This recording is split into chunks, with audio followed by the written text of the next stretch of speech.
옆에 있는 사람 손을 꼭 잡고 한번 축복할래요? 예수님 이름으로 사랑합니다. 전후 좌우로. 날씨가 춥지요? 다시 감기 조심하세요. 요새 감기는 심해요. 그래도 우리 권사님들 건강하게 사시는 모습 보니까 너무 좋아요. 뭐 그때니 100세까지는 무난하리라 믿습니다. 할렐루야. 하나님 말씀 뭐죠? 사도행전 19장 8절에서 20절까지 좀 깁니다만 한번 읽어볼까요? 다 같이. 사도행전 19장을 찾겠습니다. 사도행전 19장 8절로 20절 말씀입니다. 8절에서 20절 말씀. 다 같이 한 목소리로 천천히 19장, 예. 사도행전 19장. 다 같이 찾으셔서 우리 천천히 합독하실까요? 사도행전 19장, 19장 8절로 20절입니다. 천천히 읽겠습니다. 바울이 회당에 들어가 석 달 동안 담대히 하나님 나라에 관하여 강론하며 권면하되 어떤 사람들은 마음이 굳어 순종하지 않고 무리 앞에서 이 도를 비방하거늘 바울이 그들을 떠나 제자들을 따로 세우고 두란노 서원에서 날마다 강론하니라. 2해 동안 이같이 하니 아시아에 사는 자는 유대인이나 헬란이나 다 주의 말씀을 듣더라. 하나님이 바울의 손으로 놀라운 능력을 행하게 하시니 심지어 사람들의 바울의 몸에서 손수건이나 앞치마를 가져다가 병든 사람에게 얹으면 그 병이 떠나고 악귀도 나가더라. 이에 돌아다니며 마술하는 어떤 유대인들이 시험 삼아 악귀 들린 자들에게 주 예수의 이름을 불러 말하되 내가 바울이 전파하는 예수를 의지하여 너에게 명하노라 하더라. 유대의 한 제사장 스게와의 7 아들도 이 일을 행하더니 악귀가 대답하여 이르되 내가 예수도 알고 바울도 알거니와 너희는 누구냐 하며 악귀 들린 사람이 그들에게 뛰어올라 눌러 이기니 그들이 상하여 벗은 몸으로 그 집에서 도망하는지라. 에베소에 사는 유대인과 헬라인들이 다 이 일을 알고 두려워하며 주 예수의 이름을 높이고 믿은 사람들이 많이 와서 자복하여 행한 일을 알리며 또 마술을 행하던 많은 사람이 그 책을 모아 가지고 와서 모든 사람 앞에서 불사르니 그 책값을 계산한 즉 은 5만이나 되더라. 이와 같이 주의 말씀이 힘이 있어 흥왕하여 세력을 얻으니라. 아멘. 에베소의 기적. 오늘 에베소에 일어난 기적에 대해서 은혜 말씀을 나누겠습니다. 공부를 하겠습니다. 여러분 그 강의안을 보세요. 사진 2개가 먼저 올라와 있죠. 에베소의 두라노가 아니라 두란노. 예, 두란노. 스펠링이 인디언자가 빠졌어요. 예, 두란노 서원. 에베소의 두란노 서원에서 바울이 2년 동안 강의를 했어요. 그러니까 이 전도 여행 가가지고 에베소에 있으면서 2년 동안 그 강론을 했는데 두란노 서원이 뭔가 하면은 철학 강의하는 곳이에요. 철학 강의하고 토론하는 곳. 오늘 말하면 이제 대학 같은 거죠. 거기에서 말씀을 전했는데 이걸 따가지고 한국의 하용조 목사님이 그 두란노 서원 출판사를 만들어 가지고 많이 문서 운동을 복음 문서 전도를 하고 있습니다. 거기 이 두란노 이 서원의 모습이 유적으로 지금 남아 있어요.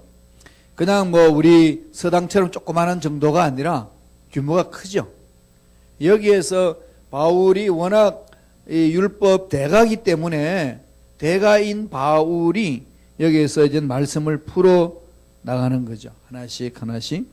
그리고 그 에베소 교회를 보세요. 에베소 교회 밑에 보면 흔적이 그대로 남아 있죠.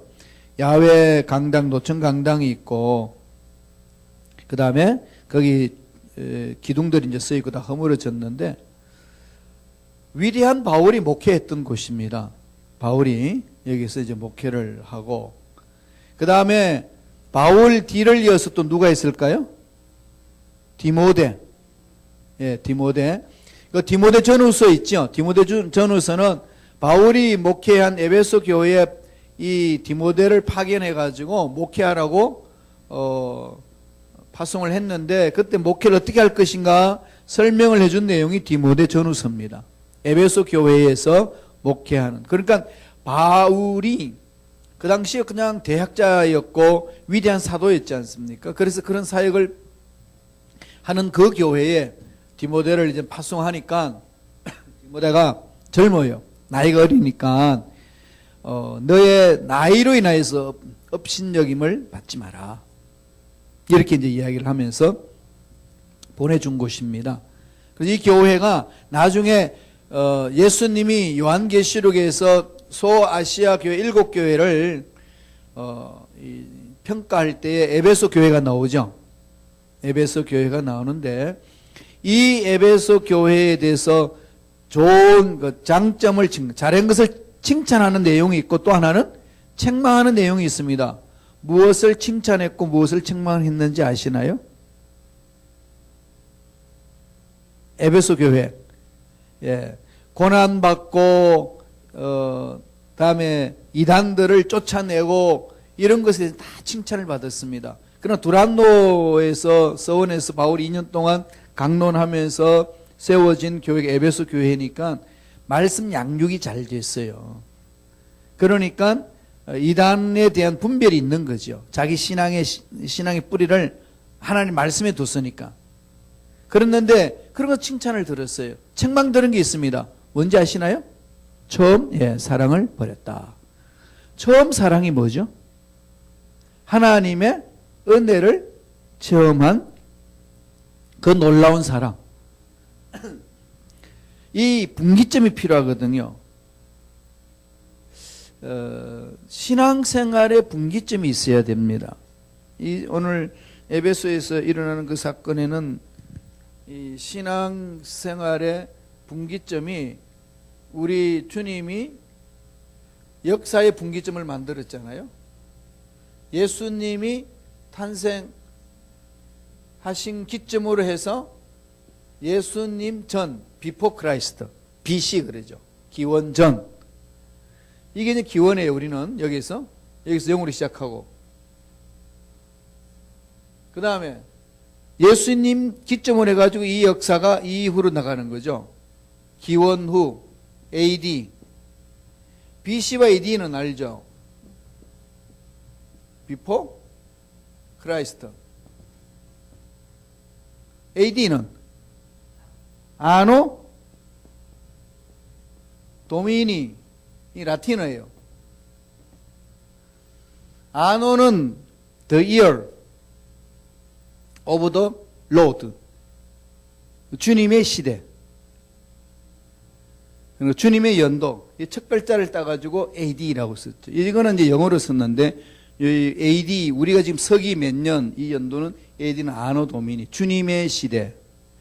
역사의 기점이 주님이에요. 이 역사가 지금 뭐라고 떠들든지 말든지 간에 역사의 기점이 예수님 중심으로, 예수님 전 사건과 예수님 이후의 사건으로. 이게 이제 역사를 말하면 우리 신앙생활, 역사에서는 이렇게 구분을 하는데 우리의 신앙의 기점이 있어야 되는 거죠. 예, 우리가 만남의 사건입니다. 만남의 사건. 이 만남의 사건의 전과 만남의 사건의 후, 옛사람과 새사람. 이 기준은 예수 그리스도를 만남의 사건이죠. 예수 그리스도의 구세주로 믿는 것. 그런데 예수 그리스도를 믿는 이후에 만남의 사건이 있어요. 기점. 무슨 기점이죠? 분기점이 있어야 되는 거죠. 이 분기점을 체험한 것이 구약에서 야곱이 야복강 나루토에서 바뀌어졌죠. 그죠? 예. 그 다음에 아브라함이 창세기 12장에 보면 하나님의 부르심의 사건. 그것이 있고, 바울은 다메섹 도상에서 부르신 사건이 있습니다. 이런 분기점이 우리한테 필요해요. 그러니까 이 사건 한번 딱 체험하면은 아무리 문제가 많이 있어도 조금 내가 세상에 나가가지고 유혹을 받아가지고 넘어져도 언제나 돌아와요. 이게 가장 중요한 거죠. 신앙생활에 있어서 이 기점이 정말 분기점이 필요합니다. 그래서 저와 여러분이 이제 이런 만남의 사건이 있으면 어떤 사건이 있어도 다시금 하나님 뜻 안에서 돌아올 수 있는 길이 열리는 거죠. 이 부분을 우리는 사모하면서 나아가야 됩니다. 근데 이게 이 분기점이 출발해가지고 단계별로 또 나아가기도 해요. 더 단계별로. 다음 단계, 또 더 다음 단계. 그렇게 하면서 이 보는 시각이 달라지고 삶의 스타일이 달라지는 거죠. 에베소 교회의 처음 이 분기점, 처음 사랑 만났던 거를 다음으로 계속 지속적으로 해나가지 못하고 머물러 버리고 포기한 것, 더 이상 성장성숙하지 아니한 것에 대한 그 사랑을 그냥 잊어버리고 율법으로 나아가는 모습에 주님은 책망하는데, 오늘 우리 성도들이 이 부분을 좀 깊이 있게 생각해야 될 부분들입니다. 이런 기점, 하나님과 내가 만났던 그 사건, 늘 마음판에 새기시면서 가야 돼요. 하나님 2018 새해는 어떤 하나님의 그 분기점을 나에게 주시렵니까? 이게 많이 이렇게 내면의 세계가 치유되는 게 있고, 가치관이 확 달라지는 게 있고, 영적인 세계에 놀라운 은혜를 체험하는 사건이 있고, 물밀듯이 밀려오는 하나님의 그 은혜가 내 가슴 속에 벅차게 달아올 때 있거든요.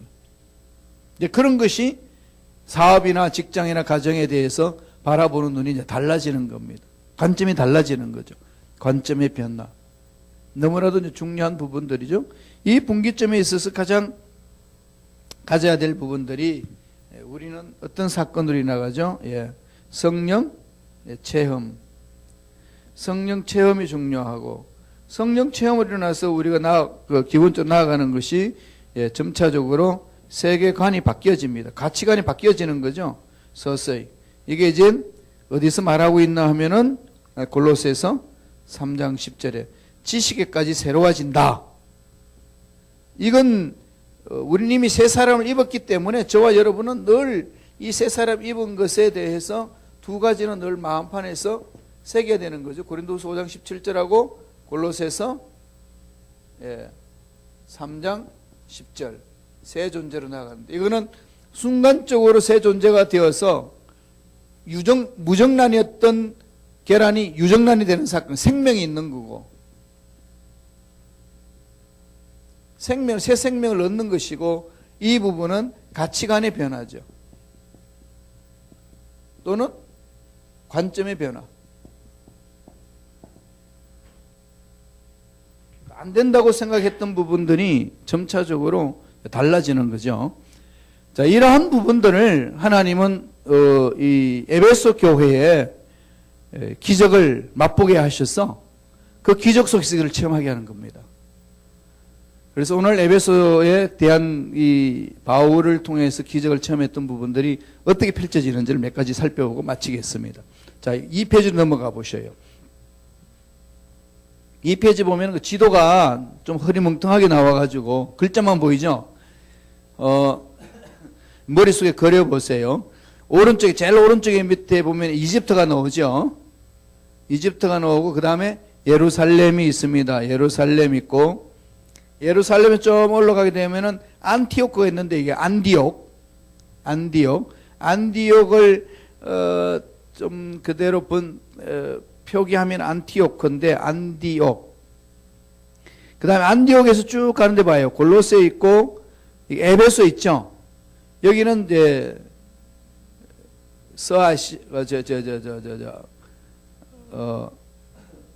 아시아, 터키. 그러니까 여기서 지금 기준으로 바울이 여기 가서 아시아 쪽으로 복음을 전하려고 그러는데 하나님 허락지 아니하시고 유럽으로 마게도니아를 올렸죠. 그 마게도니아의 그 위에 보면은 중간에 제일 위에 보세요. 마게도니아가 나오죠. 그 다음에 거기 뭐 어디 있나요? 빌립보, 데살로니가, 그 부분이 있고 그 밑에 이제 그리스가 있고 되어 있습니다. 에베소라는 지역은 터키 지역이에요. 지금 터키 지역. 터키 지역에 거기에서 이제 바울이 가가지고 복음을 이렇게 전했는데 지금 터키는 어떤 나라죠? 종교적으로 그렇죠. 이슬람이죠. 완전히 이슬람으로 물들었어요. 그렇게 바울이 선교 여행했던 그 흔적이 있는 터키 지역이 왜 그렇게 됐을까요? 요한계시록에서 그 이야기를 하고 있는 거죠. 처음 사랑을 버렸다. 너희들이. 그러나 하나님이 주신 그 은혜를 우리가 간수하지 못하면은 이렇게 완전히 타락해 버린다는 거죠. 다 뺏겨버려 촛대가 옮겨지는 거죠. 한때 번성했던 그 지역이 그렇게 흔들려 버립니다. 이건 오늘날 우리 현대 교회에 엄청난 메시지를 던지는 겁니다. 이렇게 왕성했던 건, 그죠? 이 터키 지역에 그 왕성했던 그것이 이렇게 허물어졌잖아요. 완전히. 거기는 완전히 이슬람 국가예요. 그래서 지금은 유적지만 이렇게 남아 있습니다. 관광객들만 가가지고 구경해요. 이게 뭘 말하느냐? 아무리 화려하게 펼쳤다 할지라도 이 부분들을 끊임없이 이 부분들을 몸부림치지 아니하면은 인간은 연약하기 때문에 그냥 넘어집니다. 인간은 그냥 놔두면 뭐가 될까요? 그냥 죄를 짓는 인간으로 이제 전락하기 말아요. 맙니다. 근본적으로는 이 죄를 범했던 자가 예수를 믿어서 새 사람이 되었지만은 늘 그 속에 들어있는 게 뭐라고 그랬죠? 죄성이 있잖아요. 죄성이. 그죠? 예. 원죄가 없어졌는데 쉽게 말하면은 원죄는 없어졌어요. 그러나 죄를 지을 수 있는 연약성 그대로 있습니다. 이걸 날마다 성령으로 누르고 회복시켜야 되는 거지. 이런 운동을 하지 아니하면은 에베소 교회에서 책망 듣는 일을 연속적으로 나갈 수 있다는 겁니다. 그러면은 에베소에 무슨 일이 일어났을까요? 에베소 해당에서 석 달 동안 강론을 했습니다. 마음이 굳어가지고 순종치 않는 사람들도 있었고, 그래서 예수 믿는 사람들만 따로 이렇게 그룹을 모았어요. 그리고 두란노 서원에서 2년 동안 하나님 말씀과 복음의 진리를 가르쳤습니다. 그런 중에 교회가 이제 세워지는데 어떤 일이 있었냐면은 각종 병자들이 와서 치유를 받고 귀신 들린 사람들이 귀신이 쫓겨나가고 바울의 손수건만 가지고 얹어도 병이 낫고 악기가 쫓기고 이게 사실 어떻게 보면 되게 미신적이 될 수 있잖아요. 그죠? 그러니까 드라큘라 영화 보셨나요? 드라큘라를 이렇게 확 쫓아낼 때 뭘 들고 가죠? 십자가. 그래서 드라큘라가 십자가를 잡으면 불 막 나요. 그게 잘못된 영화예요. 왜냐하면은 십자가 자체에 불나지 않습니다. 어디에서 그런 능력이 나타나죠? 십자가를 믿는 믿음 안에서. 그러면 자꾸 우상을 만드는 거지. 그러니까 십자가로는 나무 2개라는 상징이잖아요. 예수님이 우리 죄를 짊어지시고 십자가에서 돌아가심으로 우리 모든 죄는 씻음 받았다라고 하는 메시지 담겨 있는 상징이죠. 그러니까 십자가만 목에 들면은 악기가 도망가고 그러지 않습니다. 그냥 이렇게 나무 2개예요, 그냥. 그게 그러면 이 십자가를 목에 걸면서 가는 건 뭘까요? 무슨 장식용으로 됐는데 갱당들도 다 십자가 목에 걸고 사람 다 잡아 죽이잖아요, 그죠? 그 십자가의 그 의미는 상징인데 무슨 상징이냐? 예수님의 십자가의 그 은혜의 보혈의 능력이 있다는 것을 믿을 때에 구원받는다는 것 보여주는 거죠.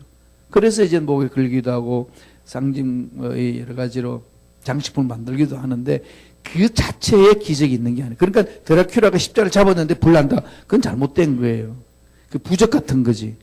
그렇게 해서 오늘날 신앙이 잘못될 수 있는데, 그럼 우리들은 어떻게 나가야 될까요? 예, 말씀드린 것처럼 예수 십자가를 믿는 믿음 안에 귀신이 쫓겨나가고 병이 치유되는 그런 역사가 일어나는 겁니다. 그렇게 나가야 되는 거죠. 그렇게 해가지고 나타나는 건데, 왜 여기서는 바울 몸에서 손수건이나 앞치마를 가져다가 병든 사람에게 얹으면 병이 떠나고 악귀도 나가더라, 그렇게 성서는 기록하고 있을까? 여기에 주시는 메시지가 있는 거예요. 이걸 우리 잘 해석해야 돼요. 첫째로, 하나님이 하시고자 하시는 게 뭘까요? 예수 그리스도는 구세주다라고 믿는 그 자체를 비방하는 사람들이 너무 많았기 때문에 그런 사람들에게 하나님의 위대하심을 드러내는 거죠. 이건 전적으로 하나님이 역사하시는 겁니다. 그러니까 그걸 그냥 옛날에 왜 신앙촌에 누구죠? 박장로 뭐죠? 박태선이네. 박태선이가 박장로 처음에는 개신교에서 신앙생활을 하면서 은혜를 많이 체험을 했습니다. 영적인 신비한 거를. 그래서 신앙촌을 만들었어요. 신앙 공동체를 하고 우리가 자급자족해서 먹고 살고 가자. 그래서 거기서 재산을 다 팔고 들어오면은 거기서 먹고 산다고 그래가지고 그 돈들을 다 박태선이가 입마에 포켓에 넣는 거죠. 넣고 이제 사람들을 완전히 격리시키는데, 거기는 박태선이가 이 손짓만 하면은 이게 기적이 일어난다고 믿고, 박태선이가 그 물통에다가 손만 넣으면은 생수가 되고, 때만 묻지 무슨 생수가 되겠어요. 이런 일들이 그 당시 일어났다니까요. 그런 지극히 잘못되어 있는 그 모습이잖아요. 그 부분이 있었어. 올바르게 신앙생활을 해나가다가 하나님의 능력을 빙자해가지고 자기 사리 사욕을 채우는 것. 이런 부분들이 이게 뭐라고 그러나 잘못되어 나가는 하나의 흐름이 있었습니다. 근데 지금 오늘 에베소에서 지금 바울이 일으켰던 기적들은요, 하나님의 위대하심을 드러내기 위한 거죠. 하나님이 하시는 것이 인간이 하는 거 아닙니다. 그래서 저와 여러분 늘 뭘 해야 되겠어? 집중하는 거죠. 이런 능력이 오늘날 우리 믿음 속에도 하나님이 행하시면은, 임재하시면은 일어날 줄로 믿습니다. 이걸 믿고 고백하는 거죠. 선포하고. 말씀을 볼까요? 그렇게 드러내는 것이라고 가르칩니다. 사도행전 19장 11절 12절 다 같이 읽어볼까요? 하나님이 바울의 손으로 놀라운 능력을 행하게 하시니 심지어 사람들이 바울의 몸에서 손수건이나 앞치마를 가져다가 병든 사람에게 얹으면 그 병이 떠나고 악귀도 나가더라. 이거는 바울의 몸에서 있는 손수건 앞치마는 하나의 도구일 뿐이죠. 그러한 능력의 주체는 누구죠? 11절에 하나님이. 예. 여기에 포커스를 맞춰야 돼요. 하나님이 쓰셔야 되는 거지. 이걸 모방해서는 안 된다는 거지. 이런 부분들을 오늘 우리들에게 메시지를 전해주고 있습니다. 하나님이 늘 하나님께 집중해 나가는. 두 번째, 2페이지 넘어가죠. 두 번째 하기 전에 2페이지 가보세요. 그 성경에 보면은 아까 우리 19장 9절에 보면은 보세요. 어떤 사람들은 마음이 굳어 그랬잖아요. 마음이 굳은 거. 이게 참 마음이 굳었다는 게 뭘까요? 옛 습관이 머물러 있는 거죠. 옛 사람 상태. 하나님과의 만남의 사건에서 변화된 사건이 아니라 옛 사람의 성격에 자기 옛날 신앙생활의 옛 모습이 그대로 있는 거지. 안 바꿉니다. 고집불통이죠. 이런 부분들이 이제 있으면은 말씀이 안 들어오는 거죠. 제가 요새 고민이, 제가 우리 순복음시켜서 5년 동안 목회했잖아요. 그래서 어떤 집사님하고 이렇게 대화를 나눠보니까 예수가 없어. 그 마음에. 너무 이렇게 가슴이 아픈데. 그러니까 자기 여태까지 생각했던 그것에 그냥 집중하고 있으시는 거지. 자기 생각에. 이 마음이 이제 굳은 사람의 모습이거든요.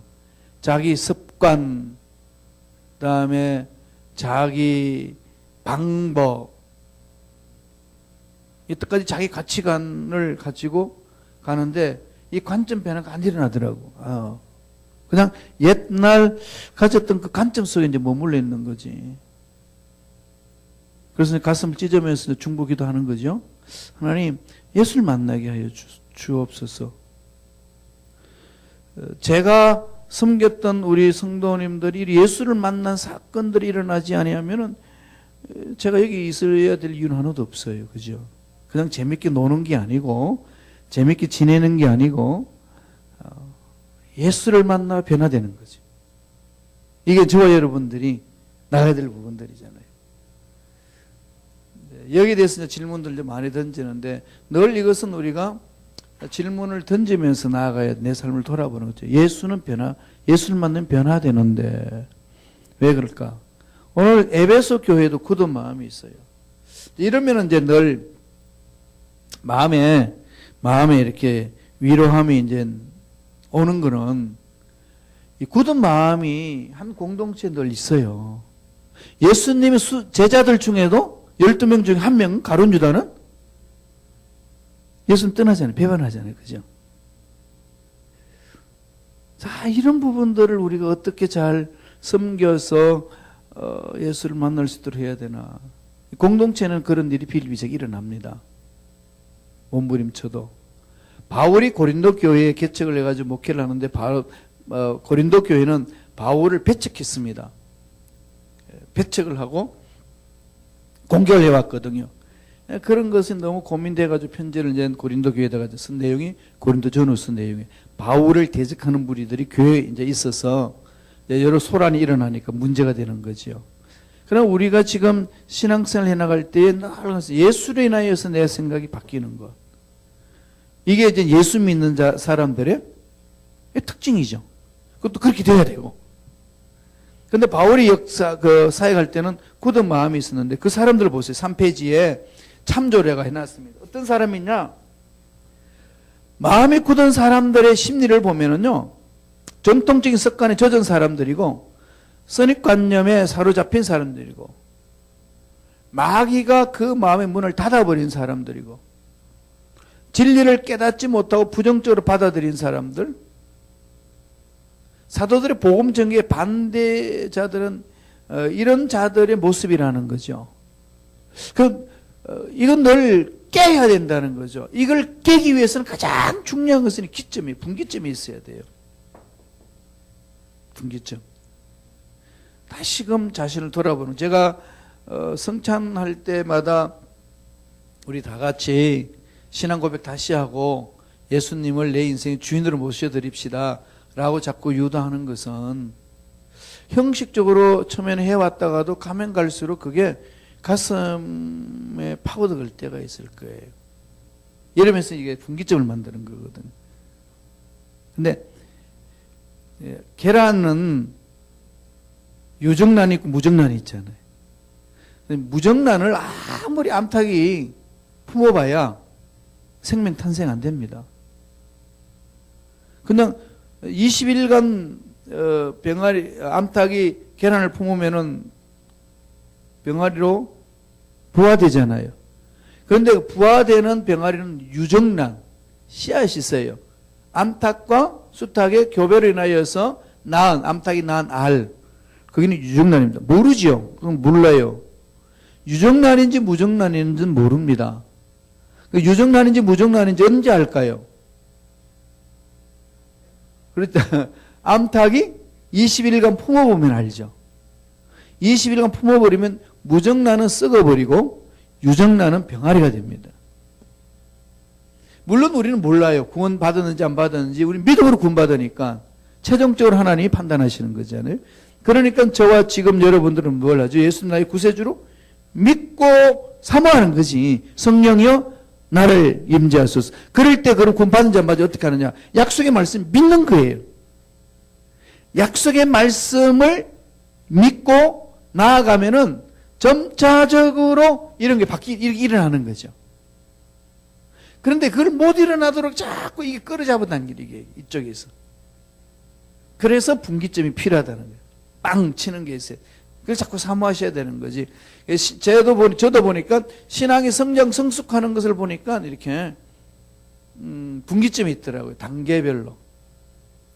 예수 안 믿었다가 예수 믿는 단계.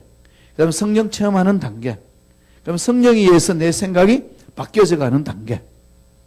그래서 이제 나중에는 말씀에 순종하며 나아가자라고 하는 그 단계로 점차적으로 이렇게 바뀌어져 가는 거죠. 이것은 평생 해야 될 작업입니다. 멈춰서는 안 돼요. 기도 문제가 있으니까 와서 기도하고, 기도 문제가 특별히 없고 먹고 살만하니까 안 해도 돼. 이런 상황 속에서는 자꾸 이렇게 예습관으로 끌려가는 거죠. 기도 문제 있든 없든지 간에 끊임없이 우리가 하는 매달릴 수 있는 것은 뭐가 있죠? 마지막 날 예수님의 재림을 기다린 거 아니겠어요? 재림. 그죠? 어떻게 재림을 기다릴 것이냐? 나에게는 인생 문제가 없고 편안하다 한다 할지라도 아직까지 우리에게 남은 것은 주님의 재림이에요. 재림을 사모해야 되는 거예요. 재림을 사모하게 되면은 그냥 세상의 안락함과 그게 머물러 있을 수는 없는 거죠. 뭐 특별히 내 자녀들도 뭐 다 키웠고 시집장가 다 보냈고 나 혼자 잘 먹고 살고 있고 뭐 그런데 뭐 특별히 매달릴 필요가 있느냐? 이건 자꾸 마귀가 이걸 이제 끊어버리는 거죠. 이걸 생각하지 못하게 하는 거죠. 저와 여러분 이게 너무나도 중요하잖아요. 이 최종이 완성되는 거 아니겠어요? 아무리 세상에 잘 먹고 잘 살고 돈을 많이 벌었고 떵떵거렸단다 할지라도 이 부분에 실패를 하게 되면 끝나는 거 아니겠어요? 이걸 재림을 사모하는 부분. 오늘날 이 재림 사모하는 것도 많이 식어져 가고 있는데 이런 부분들 나아가면서 가는 거죠. 그러니까 이걸 사모하면 자꾸 이 가치관이 깨지는 겁니다. 세상 가치관이 막 깨지는데 하루아침에는 안 돼요. 서서히. 만나기만 하면 돼요. 하나님 만나는 그 은혜가 있으면 되는데 그런 만남 은혜가 어디서 찾죠? 오늘처럼 이렇게 말씀을 읽는 거죠. 하나님은 이런 역사를 하시는구나. 하나님 만드시면 되는구나. 그리고 주님이 예루살렘 입성할 때 나귀를 타기 가기 위해서 예언하신 대로 그렇게 가야 되니까 제자들을 보내가지고 나귀를 끌고 와라. 주인이 있는데 어떻게 합니까? 말해라. 주께서 쓰시겠다라 그러면 풀어주리라. 이게 이제 신앙의 원리잖아요. 주께서 쓰시면 풀리거든요. 그래서 사업장에 이면 잘되게 하옵소서 하지 마시고 주님이 쓰시는 사업장 되게 하옵소서. 자녀들에게도 주님이 쓰시는 자녀 되게 하옵소서. 그럼 주님이 그들을 쓰면 그들 앞날에 막힌 것은 뚫어주시거든요. 쓰시기 위해서. 그죠? 주님이 쓰시겠다는 것은 풀어주리라. 예. 이건 늘 가슴판에 새겨 있어요. 그게 이제 다른 말로 말하면은 하나님께 쓰임 받기 위해서 날마다 우리 생각을 하나님의 생각으로 바꿔져 나가는 거예요. 자꾸 하나님 생각, 하나님 하신 말씀 이렇게 되는데 그러면 막 중천에 떠 있는 이렇게 뜬구름 잡는 것처럼 느껴지실 분들도 있을 텐데요. 하나님의 생각, 하나님이 주신 것은 하나님의 생각은 말씀 안에 다 포함되어 있어요. 하나님의 성품은 말씀 안에 되어 있습니다. 이걸 자꾸 묵상하세요. 그죠? 겨울에 추울 때는 집에 많이 있을 수 있잖아요. 그때 말씀을 묵상하고 시간 날 때 이 습관을 만들어야 되는 거 자꾸. 이 훈련을 해야 됩니다. 습관을. 그죠? 그냥 드라마만 보고 처박혀 있지 말고 말씀을. 그죠? 이 사람은요, 드라마는 그냥 편안하게 딩가딩가 하면서 볼 수 있지만은 그러면 그렇게 돼봐야 이 죄성만 난무하는 삶이지 이걸 깨트리지 못한다니까요. 네, 그래서 이건 하나님께 쓰임받기 위한 나의 그릇을 만드는 거잖아요. 그죠? 그릇을 만드는 것. 그릇이 준비되면은 하나님이 쓰셔요. 그릇이 준비되면은. 그래서 하나님의 음성을 듣고 나아가는 자들은 그런 기적을 맛보죠. 이걸 우리가 맛봐야 되는 거예요. 사업에도 하나님 쓰시는 거, 가정에도 하나님 쓰시는 거, 자녀도 하나님 쓰시는 거. 하나님 쓰시는 자녀들이 앞날에 막 뚫려지는 역사들. 그러니까 이게 상상할 수 없는 일들이 막 일어나는 거죠. 자녀들에게도 앞날이 막 풀어지는 거. 이걸 막 기대하고 상상하셔야 돼요. 쓰시면 된다는 거. 두 번째, 왜 그럼 하나님이 이런 기적을 주셨을까요? 에베소 교회 3페이지 있습니다. 의심하는 자들에게 뭘 주죠? 확신. 확신이 중요하잖아요. 확신. 이 확신은 어디서 올까요? 약속의 말씀이 그대로 될 것을 확신하는 거. 그게 믿음이라고 그랬죠. 신념은 뭐라고 그랬죠? 자기 생각이 그대로 될 것을 믿는 거. 신념과 믿음의 구분점은 거기 있습니다. 말씀에 근거하느냐, 내 생각에 근거하느냐. 그래서 늘 하나님의 약속의 말씀을 붙들고 달려가는 거죠. 한번 읽어보죠. 사도행전 12장 13절 16절 천천히 읽겠습니다. 무슨 일이 있는지 한번 읽어봅니다. 시작. 베드로가 대문을 두드린데 로데라 하는 여자아이가 영접하러 나왔다가 베드로의 음성인 줄 알고 기뻐하여 문을 미처 열지 못하고 달려들어가 말하되 베드로가 대문 밖에 섰더라 하니 그들이 말하되 네가 미쳤다 하나 여자아이는 벌써 말하되 참말이라 하니 그들이 말하되 그러면 그의 천사라더라. 베드로가 문 두드리기를 그치지 아니하니 그들이 문을 열어 베드로를 보고 놀라는지라. 예수 그리스도를 전하다가 베드로 감옥에 잡혔잖아요. 그래서 이게 다 쇠사슬에 묶여 있습니다. 그런데 하나님이 다 풀어주죠. 천사를 보내가지고 그리고 콕 해고 문 다 열고 풀러 나가게 하니까 베드로가 베드로를 옥에 갇혔다고 그러니까 베드로를 위해서 성도들이 모여서 간절히 기도하는 데 가서 문을 막 두들기니까 로데라는 종이 와가지고 빼꼼하면 누구야 그랬더니 야야 그랬더니 기겁을 하고 그냥 막 달려 들어가요. 아니 감옥에 있어야 될 사람이 왜 여기 와 있냐 그지. 어떡해. 그래가지고 모이는 다 믿는 사람들이 베드로 구출, 베드로가 해방되게, 베드로가 감옥에서 나오게 하시옵소서 기도해 놔놓고 베드로가 나왔다고 그랬더니 네가 미쳤냐? 베드로 감옥에 있는데 무슨 소리 하냐? 아니 내가 봤다고 그랬더니 베드로 천사를 보냈나 보다. 안 믿는 거지.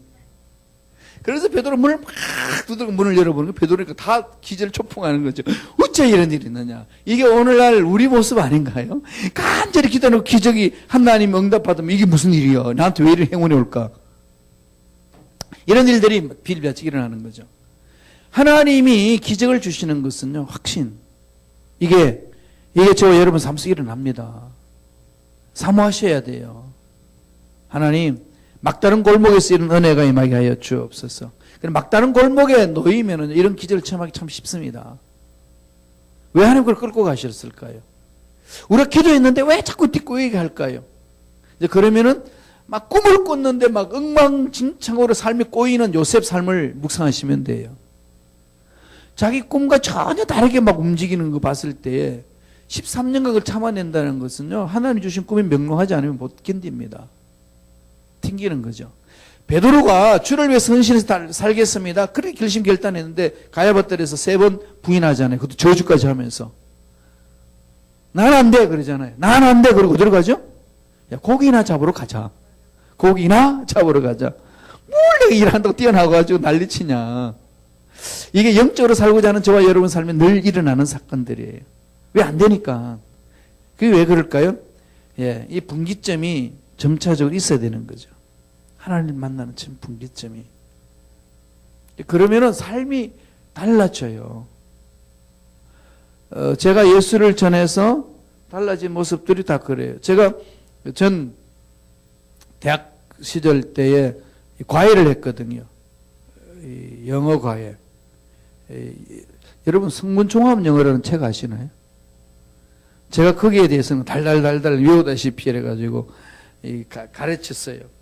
티칭에 대한 거기에 대해서 그때서부터 이렇게 많이 훈련됐었는데 그러다 보니까 이 과외를 좀 해달라고 해서 이 집 저 집 또 집에 불러가지고 이렇게 하는데 그 중에 이제 여학생 고등학교 2학년 애들이 와서 공부를 했는데 보니까 얘네들이 예수를 안 믿어. 그래서 예수를 전했어요. 근데 그러고 나서 전두환 대통령이 군부세로 들어가 대통령 되고 나서 그때 모든 과외를 다 철폐시켰어요. 그거 아시나요? 사교육 못한다고 그래서 다 폐지시켰어. 그래가지고 우리 대학생들 과외가 그냥 쫄딱 망했어. 그리고 숨어서 과외를 하니까 과외비가 몇 배가 더 뛰어올라 버려요. 그럼 잡히면 이제 난리 나니까 그걸 감안해가지고 그거 주는 거죠. 이렇게 해서 이제 너들 대학 들어가면 꼭 예수 잘 믿고 신앙생활 해라. 그걸 보냈어요. 근데 그 여학생이 이제 대학에 들어가지고 그래픽 디자인을 이렇게 했는데 우연히 이렇게 만났어요. 교회에서. 보니까 그때 가르치는 여학생인데 대학 선교회에 와서 신앙생활 하더라고. 근데 그때만까지도 해도 거의 날라리 이다시피 한 모습이었어요. 그래도 착실하니까 말씀 공부하면서 차근차근 풀어나가더니 졸업하고 나서 이제 홍콩으로 이제 그 인형 만드는 회사 디자인으로 이제 글로 갔는데 그걸 다 잊어버렸어요. 그렇잖아. 독일로 가서 공부하고 그랬는데 공부 다 마치고 한국에 와서 이제 한세대학교 교수로 있는데 전화가 한 통이 왔습니다. 그러면서 이제 그 들려오는 그 전화 소리가 거기 핸드폰이 김판호 목사님 핸드폰이에요? 김판호 교수님 핸드폰이에요? 그랬더니 맞다고. 누구냐고 물었더니 학생분들 면담하니까 혹시 저 아시나요? 저가 누군데요? 그랬더니 옛날에 과외 받았던 학생인데요. 학생인데 누구라 그러는데 지금 제가 결혼해가지고 아들 딸 낳고 아들 딸 낳고 잘 살고 있고 홍콩에 있는데 기도하다가 그때 그 선생님이 생각이 나서 수수문해가지고 찾아가지고 우연히 목사님 전화번호를 아는 사람이 있어가지고 전화번호 따서 전화한다고 깜짝 놀랐어요. 그랬더니 지금 이제 그 교회의 권사로 남편은 장로님으로 이렇게 섬기는데 너무 이 신앙이 예쁘게 큰 거지. 그러면서 자기 아들이 그 신앙생활 못하는 거 좀 해달라고 제가 홍콩에 이제 신학교에 강의하러 가가지고 그 내외를 다 만나서 집에도 가고 기도도 해줬는데 그러면서 하는 얘기가 고등학교 때 전해줬던 그 전도가 말씀이 내 안에 박혀가지고 대학교 다닐 때는 긴가민가하게 살았는데 홍콩 와서 지내면서 결혼 생활하고 나다 보니까 예수 없이는 살 수 없을 만큼의 박혔습니다. 그러니까 제가 그 사건을 다 알잖아요. 그 여학생의 삶을 대학 다닐 때도 막 갈등하고 막 고민하고 막 이렇게 막 방황하는 그런 모습도 있었는데 그 상황 속에서 다 아는데 그렇게 예쁘게 다듬어져 가는 그 모습 속에 요새 이 카톡 하나 와가지고 한 게 목사님 저는 그 목사님이 내 인생의 멘토 같아요. 그래서 그러한 일들을 하는 것에 대해서 제 인생은 너무 이렇게 기쁨이 있고 행복이 있어서 날마다 주를 바라보며 갑니다. 그냥 나름대로의 그 어려운 상황 속에서 예수 믿고 훈련받고 나아가면서 생각이 바뀌어져 나가는 이런 부분이 있는 거죠. 바뀌어져요. 그러한 이 하나님 앞에 올바로 서 나가는 모습들. 그걸 가만히 이렇게 묵상을 해보면 맞지. 걔한테는 이런 기점이 있었고 저런 기점이 있었지. 이런 부분들. 이런 것들은 한두 가지가 아니잖아요. 어떤 후배는 사모가 됐는데 그 대학 다닐 때 너무 방황을 했어. 너무 이렇게 막 자살 소동까지도 하고 막 그랬던 애인데 그게 지나가면서 예수를 만났어요. 그래서 점차적으로 이렇게 바뀌는 거예요. 나중에 목사님, 사모님 되시고 오직 예수밖에 없어. 그래서 지금 이 남해에도 갔다가 지금 다른 지역에 가가지고 사역하고 있는 사모님이신데 그 두 내외가 너무 이렇게 멋지게 성장 성숙하고 나아가는 거죠. 변화되는 모습은 여기저기 이렇게 성령에 의해서 이끌린 자는 변화가 되는 거죠. 그러나 절대 우리도 포기할 필요 없고 주위 사람들한테도 그런 어쩔 수 없구나라고 할 필요가 없는 거죠. 하나님 만드시면 되는 거죠. 엄마도 아빠도 어린 아들 자녀들에게도 인내, 소망을 가지셔야 돼요. 그러니까 성령이 만져주시면 되는 부분들이거든요.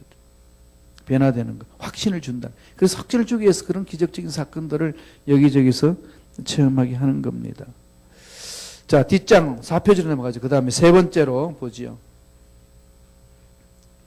자, 하나님은 이 능력을 부여하시는데 누구한테 주느냐? 전도자들에게는 꼭 능력을 줍니다.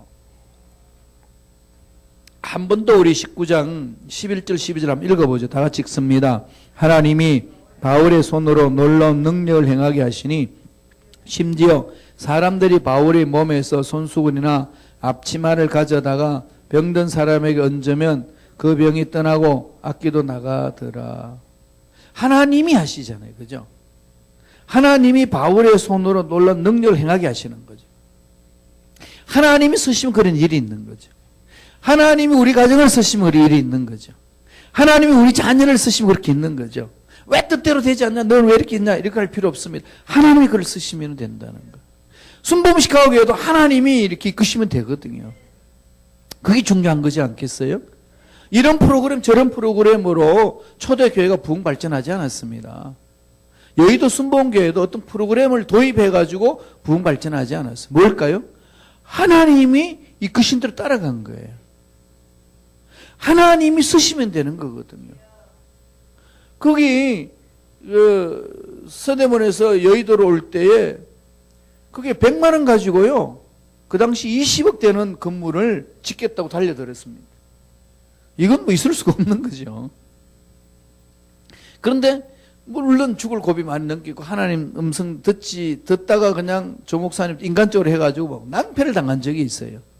그게 뭔가 하면은 이 건물을 막 지어나가는데 돈이 없으니까 이 돈을 어떻게 했느냐. 아파트를 지어가지고 아파트를 분양해가지고 남은 이익금으로 우리 건축 헌금에다가 도입을 했으면 좋겠다 해서 아파트를 지었는데 그 장로님들이 여기 모아가지고 아파트를 지었어요. 지금도 아파트 있어요. 그게 초원 아파트입니다. 아주 오래된 거죠, 그때. 그때 지을 때니까. 그 초원 아파트, 오래된 아파트인데, 그걸 지어서 분양하겠다고 했는데, 그걸 다 지어갈 즈음에 석유 파동이 일어났어요. 기름 보일러 떼어가지고 아파트에 난방 설치하는 건데, 석유 파동이 일어나니까, 그 아파트에 입주해오겠다는 사람이 다 캔슬 나와버리는 거예요. 그러니까 어떻게 되죠? 하루아침에 빚더미에 그냥 주저앉는 거죠. 그렇게 교회 건축하다가요, 멈춰졌어요. 그러니까 여기 녹물이 이제 뚝뚝 떨어진 비가 와가지고 몇 개월 동안 멈춰졌으니까 거기서 무릎을 꿇고 기도하는데 조 목사님이 그때 그러시더라고. 하나님, 이 철골이 다 무너져가지고 내 무덤 되게 하여 주소서. 너무 고통스러우니까. 그래가지고 아파트 꼭대기 올라가가지고 뛰어내리려고 그러니까 그때에 목사님을 따르던 성도님들이 돈을 다 이렇게 투자를 하신 분들이 있어. 내가 죽어버리면은 이 돈을 누가 갚나? 떨어져서 죽을 사람 한두 사람이 아니라는 거지. 거기에서 이제 하나님 앞에 몸부림치는 겁니다. 결심하고 부르짖는 거죠. 하나님께서 죽은 자도 살리시고 없는 것도 있게 하신 하나님이신데 하나님의 능력이 여기 임하시면은 이 문제는 해결될 줄로 믿습니다. 근데 돈이 안 되잖아요. 그때가 12월 31일 은행에는 5시까지 은행을 넣어야 되는, 은행에 그게 돈 입금이 돼야 되는데 그게 없으면은 다 그냥 파산되는 거죠. 그럼 막 기도하는 중에 5시 되기 4시에 때 있을 때 은행으로 가라. 은행장을 만나라. 이 확신이 들어온 거예요. 그때 정확한 은행은 모르겠어요. 종은행인가 있는데 달려 들어갔어요. 달려 들어갔는데 비서실이 은행장을 만나게 합니까? 못 만나죠. 그러니까 비서가 떡도 있다가 막 뛰어들어니까 당신 누구냐고 막 그랬더니 그냥 그 당시에는 그랬습니다. 위에서 지시가 내려서 들어온 사람이라고. 그랬더니 얘가 비서가 청와대에서 지시받고 내려온 사람인 줄 알고 빨리 가시라고 턱 들어가지고 또 은행장이 깜짝 놀라는 거지. 당신 누구예요? 그랬더니 내가 위에서 보내서 왔는데 위라니 난 목사인데 그랬더니 그냥 창문 문 열어놓고 비서한테 혼을 내는 거지. 누가 이 사람을 보내느냐 했더니 위에서 보냈다고 그래서 그냥 열어줬어요. 근데 말씀 좀 들어보라. 우리 교회가 몇 명인데 매주일날 헌금이 얼마 나온다. 그 모든 헌금을 다 은행에다 이렇게 넣겠다. 그래서 당신이 우리 은행 거래하고 융량을 해주라. 그럼 우리도 살고 당신 은행에다 우리 모든 이 현찰을 일로다 넣겠다. 그 설득하고 막 그런데 그 분이 그게 감동을 받아가지고 사인을 했대요. 사인을 딱 했는데 넣느냐? 4시 55분이래. 5시만 되면은 땡 끝나는데 그래서 그분이 조 목사님 하시는 말씀이 5분 전에 하나님이시다. 이러한 사건들이 참 웃으면서 우리가 할 수 있지만은 그 순간에는 얼마나 그냥 애간장 다 녹아내리겠어요. 하나님 능력을 주신다는 것, 하나님이 하신다는 것, 그죠? 하나님이 쓰시면 됩니다. 그게 좀 집중하면 좋겠어요. 인위적인 방법은요 한계 있습니다. 여러분 결단 많이 해보셨잖아요. 되던가요, 그게? 결심 결단하면은 돌아오는 건 뭐죠? 이게 내가 이것밖에 안 되나? 난 안 되나 보다. 언제까지 나 이래야 돼? 이것만 이렇게 비참해지는 거죠. 그럴 때마다 어떻게 하죠? 하나님의 능력에 집중하셔야 돼요. 하나님이 하시면 됩니다. 하나님 내 마음을 붙들어 주옵소서. 하나님 쓰시옵소서. 그러면 이게 뚫리는 거거든요. 예. 이게 지금 저와 여러분에게 정말 저도 그래요. 하나님 그렇게 해주시지 않으면 어떻게 감당하겠습니까? 그러니까 하나님이 바울의 손으로 놀라운 능력을 행하게 하시는 것, 주체는 하나님이라는 것, 내 인생이 이끄시는 하나님이라는 것, 자녀들이 이끄시는 하나님은, 내 사업을 이끄시는 하나님이라는 것, 이게 그냥 내 가슴에 그냥 팍 이렇게 스폰지가 물을 빨아들이듯이 이렇게 내 가슴에 박혀 있어야 돼요. 이건 훈련해야 돼요. 하루아침에 돼서는 안 되지만 끊임없이 묵상하고 생각하고 가는 겁니다. 사도행전 5장 15절 16절을 보면은요, 그 초대교회의 능력이 이렇게 많이 나타났어요. 한번 읽어보실래요? 사도행전 5장 16절입니다. 심지어 병든 사람을 메고 거리에 나가 침대와 요 위에 누이고 베드로가 지날 때에 혹 그의 그림자라도 누구에게 덮일까 바라고 예루살렘 부근에 수많은 사람들도 모여 병든 사람과 더러운 귀신에게 괴로움받는 사람을 데리고 와서 다 나음을 얻으니라. 예, 이런 어떤 이 전도자에게, 복음을 전하는 자에게 주님의 위대심을 드러내도록 능력을 주신다는 거. 그죠? 이 능력이 이끌려가는 것 아니겠어요? 사업을 구상하면은요, 사업을 구상할 때는 하나님 내 사업에 이런 능력을 허락하여 주시고, 쓰임받게 하여 주시고, 자녀들을 위해서 기도할 때도 그렇게 하는 거죠. 그냥 내 뜻대로 안 되는 것에 대해서 한숨 짓고 막 저는 왜 저러냐, 이런 생각하지 말고, 하나님이 붙드셔서 이끄시면은 이 문제는 능히 이끌 수가, 풀어질 수가 있다. 여기 집중하는 거죠. 자녀들은요, 우리 뜻대로 안 움직이는 거 다 아시잖아요. 멀리 갈 필요 없어. 나도 그랬는데 딴소리 할 게 어디 있겠어요. 그죠? 그러니까 하나님이 만져주셔야 된다는 거. 이건 그냥 가슴 깊이 새기시고 달려드려야 된다는 거죠. 네 번째로, 기적을 주시는 그 하나님은 말씀을 경청하는 자들에게 더욱 확신을 주고, 그러니까 말씀이 그대로 이루어진다는 걸 믿게 하는 거죠. 말씀의 능력, 일 체험하게 하는 겁니다. 그래서 여러분 말씀 읽는 운동, 암송하는 운동, 다음에 손으로 쓰는 운동 자꾸 해보세요. 그게 쌓이면은요, 어마어마합니다. 힘이 쌓이는 거거든요. 기도는 쌓이는 거잖아요. 은혜도 쌓이는 거잖아요. 이렇게 대접에 그 기도 향이 쌓이면은 이렇게 부어진 바가 되는 건데, 그럼 우리 기도가 쌓여야 되거든요. 쌓이는 게 있어야 됩니다. 이 언어 배우는 것도 그렇지 않나요? 듣는 시간과 내 마음판에 새겨지는 그 시간이 있어야 되는 거죠. 언어를 많이 들어고 쌓여야, 어느 몇 시간 쌓이고 나면 입에서 그냥 나오잖아요. 그런 훈련하지 아니하면은 이 언어가 외국어가 안 되지 않습니까? 그 시간이 필요하듯이 하나님과 영적 관계가 필요하다는 겁니다. 쌓여야 되는 거죠. 확신을 줍니다. 말씀이 그대로 막 살아 움직이는. 어떤 목사님은 그래요. 여러분 잘 아는 목사님인데 그 둘의 공동체 만든 김진홍 목사님. 김진홍 목사님이 막 노동운동 하다가 막 감옥 가고 그랬잖아요. 그때 감옥에 가가지고 성경을 읽는데요, 정말 히브리서 4장 12절 말씀이 그대로 체험이 됐대요. 말씀이 막 움직인다, 자기 눈에서.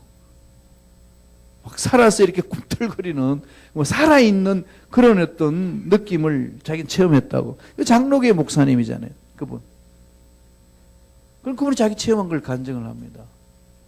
말씀이 이렇게 막 능력이 막 임하면서 막 자기 마음을 사로잡는데 말씀이 꿈틀거리더래요. 막 책 성경을 읽는데 이렇게. 그게 이제 생동으로 와닿는 그 체험이지 않겠어요. 예, 그래서 연세 드신 분들이 새 힘을 얻고 치매도 막을 수 있고 건강 회복할 수 있는 게 말씀의 능력이 꿈틀거리는 거예요.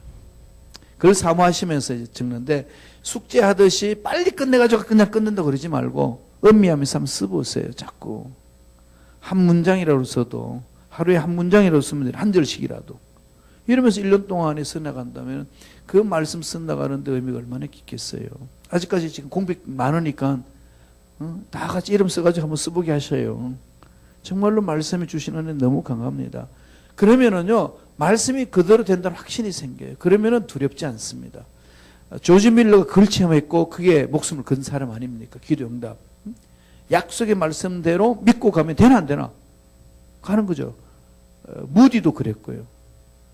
그래서 저도 그 도전을 요새 하고 있는데 말씀 되나 안 되나? 몸부림치는 거지. 물론 역사는 하나님이 하시는 거니까. 그건 하나님의 사건이지 내 사건이 아니라는 거. 다만 우리는 약속의 말씀을 믿고 따라가는 것이 그게 중요하다는 거죠. 말씀을 볼까요? 사도행전 19장 8절 10절입니다. 다 같이 한 목소리 읽어봅니다. 바울이 회당에 들어가 석 달 동안 담대히 하나님 나라에 관하여 강론하며 권면하되 어떤 사람들은 마음이 굳어 순종하지 않고 무리 앞에서 이 도를 비방하거늘 바울이 그들을 떠나 제자들을 따로 세우고 도라노 성원에서 날마다 강론하니라. 2해 동안 이같이 하니 아시아에 사는 자는 유대인이나 헬라인이나 다 주의 말씀을 듣더라. 이렇게 해서 그들이 은혜받고 확신을 갖고 만든 교회가 에베소 교회고 그렇게 위대한 일들을 많이 해놨죠.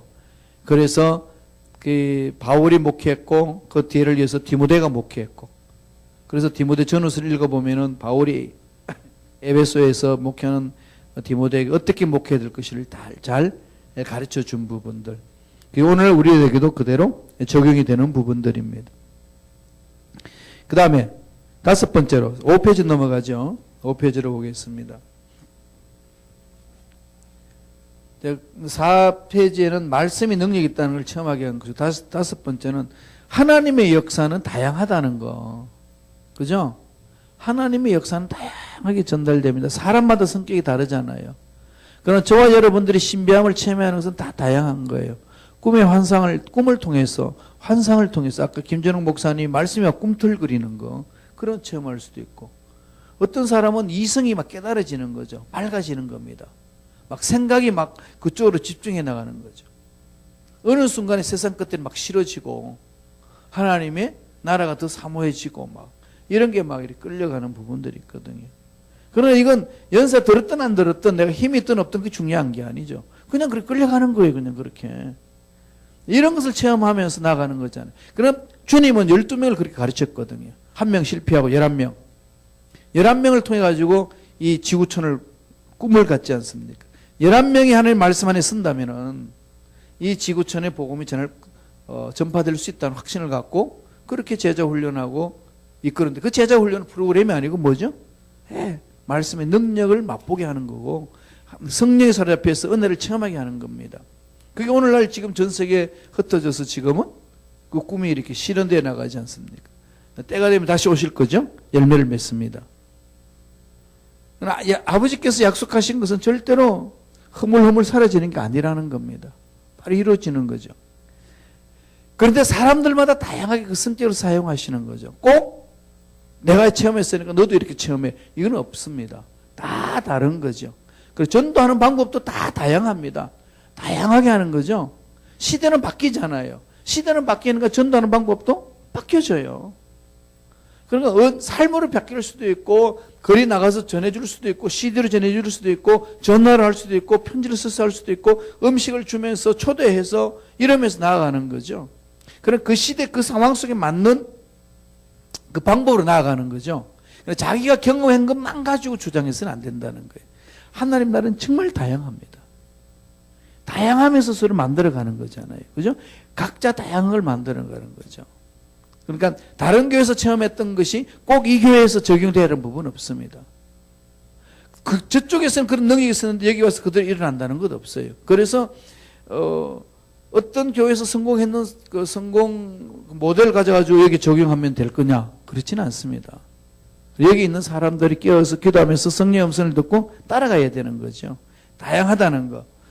그 다양하게 병을 고치시는 거 보면은요, 열왕기 하에 보면은 열왕기 5장 8절에서 14절에 나오는 얘기인데, 그 나만 장군 있잖아요. 나만 장군이 문둥병 걸려가지고 치유받는 부분들이에요. 그죠? 그랬는데 엘리사한테 와서 병 낫기를 이렇게 보냈습니다. 그래 엘리사가 말만 해요. 거기 중간에 보세요. 10절 보세요. 열왕기하 5장 10절에 한번 읽어보실래요?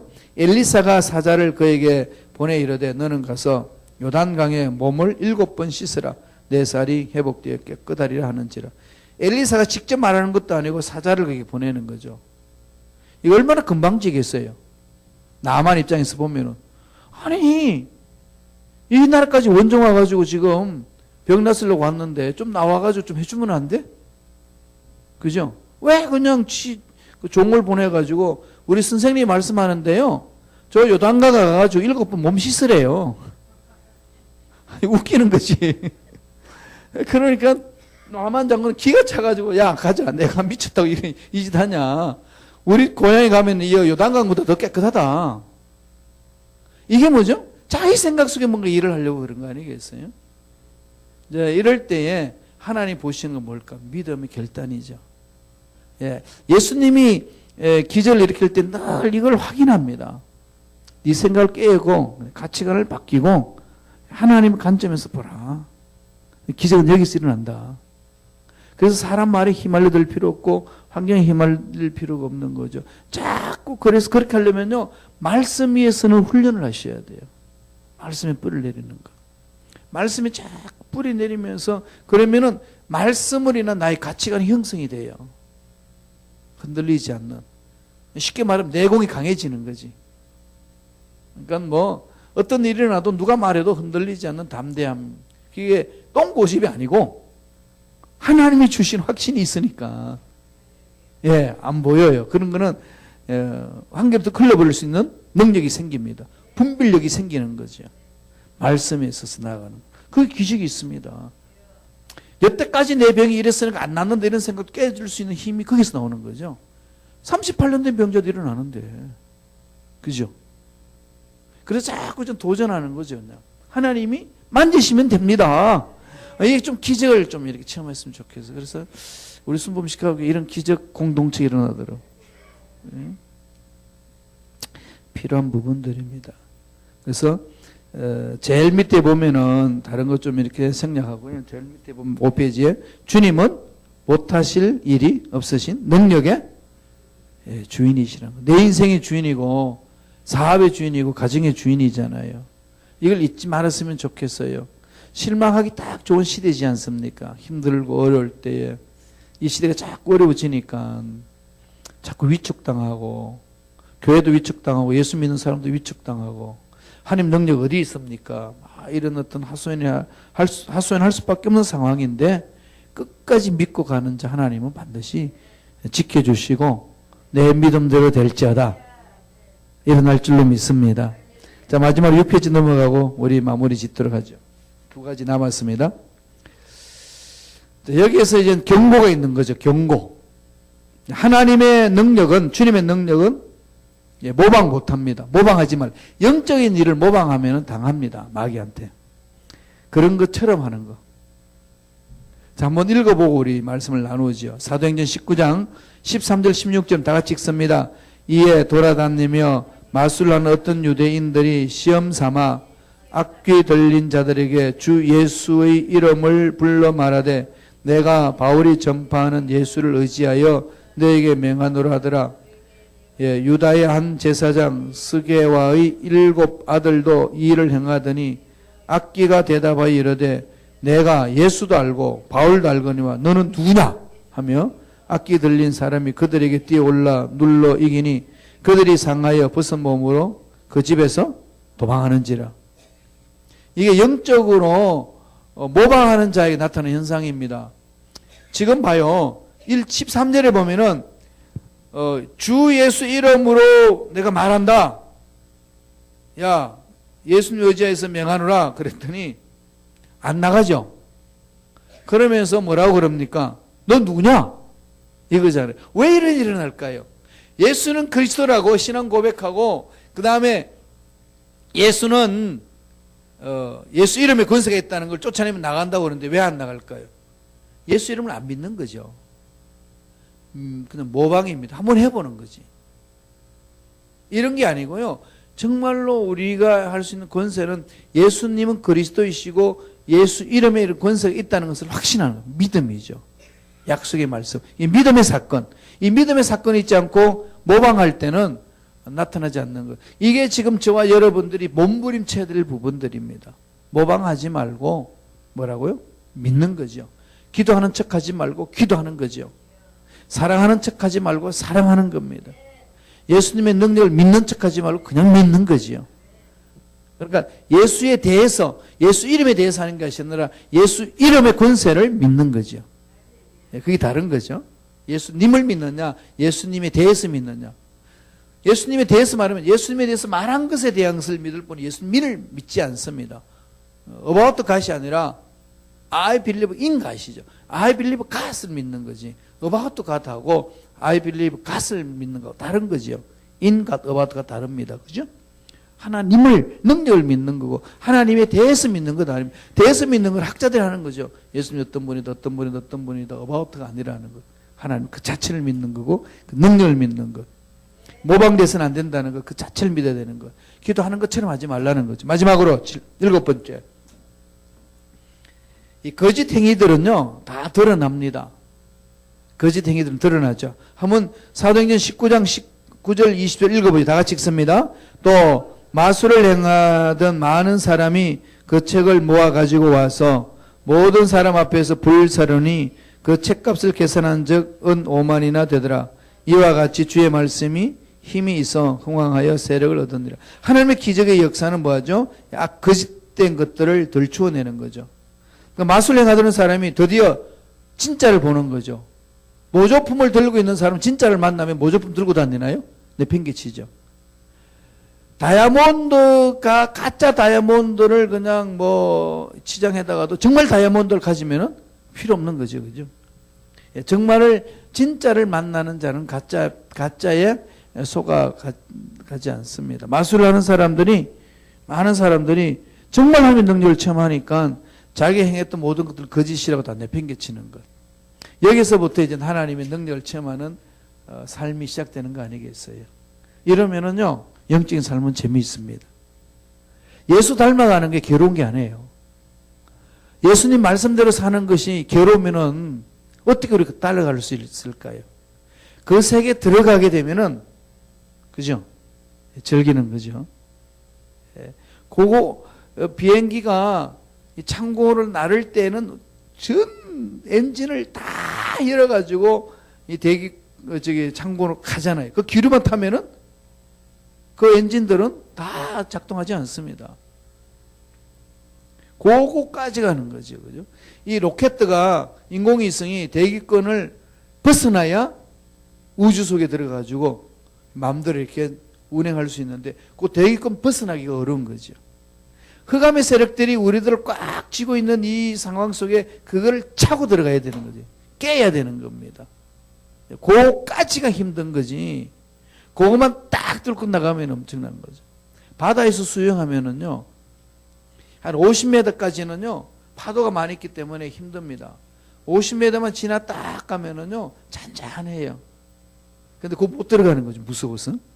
근데 그 안에 들어가게 되면요, 자연스럽게 이렇게 수영하면서 즐길 수 있습니다. 얕은 물가에 있으면 힘들어요.